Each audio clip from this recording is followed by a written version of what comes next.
want you to.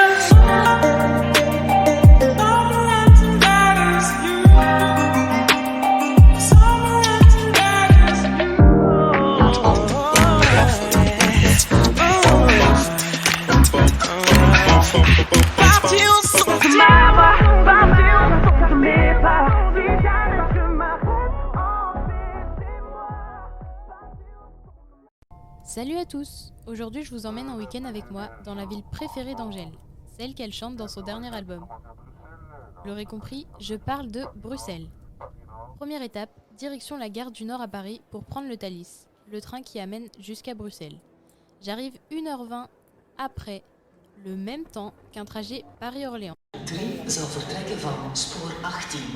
prends une carte de métro et ma journée en tant que touriste peut commencer. Niveau métro, c'est un peu plus facile qu'en France parce qu'il n'y a que 4 lignes, donc pas la peine de tourner pendant 1 heure.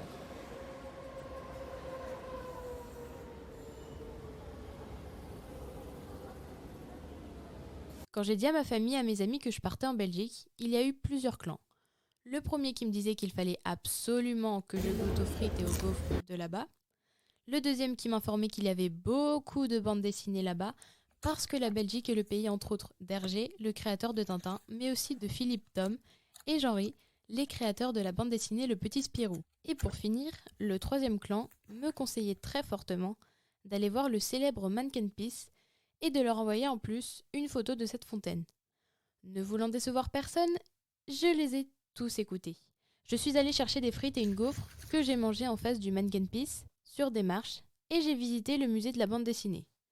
D'ailleurs, saviez-vous que le Mannequin Peace avait une sœur? On l'appelle Jeanne Peace. Elle n'est pas si éloignée que son frère, mais elle est plus difficile à trouver car elle se trouve dans une petite ruelle. Si en Italie tous les chemins mènent à Rome, à Bruxelles tous les chemins mènent à la Grande Place et je les ai tous essayés. J'ai donc passé ma journée là-bas.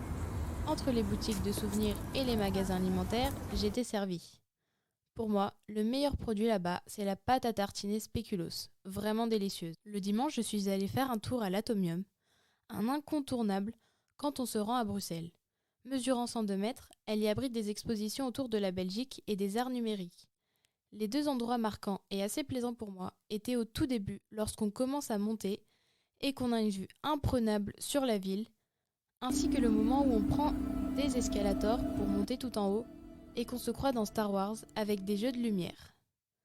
Avant de reprendre mon train, je suis aussi allée à Mini Europe, qui se trouve juste à côté de l'Atomium. Là-bas, on peut y voir des endroits européens, les plus réputés, avec à côté l'hymne du pays qui passe si on appuie sur un bouton. J'ai dû passer 3 fois la Marseillaise pour bien montrer que j'étais française et qu'on était riche niveau monuments.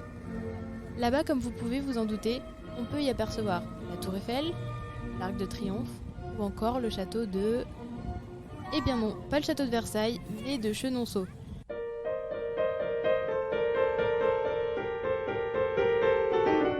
Avant de repartir, il fallait absolument que j'achète quelques souvenirs. Si vous voulez vous ramener un petit souvenir de Belgique, ou offrir quelque chose, les chocolats, la pâte à tartiner, ou une mini statue du Mannequin Peace sont 3 éléments basiques à ramener. Bien sûr, ce ne sont pas les seuls, loin de là. Après cela, j'ai repris ma valise, je suis retournée à la gare de Bruxelles midi et j'ai repris le Thalys pour repartir en France. C'est ainsi que s'est terminé mon petit séjour en Belgique, un séjour que je renouvellerai. Merci à tous de m'avoir écouté et à la prochaine pour un nouveau thème dans la chronique surprise.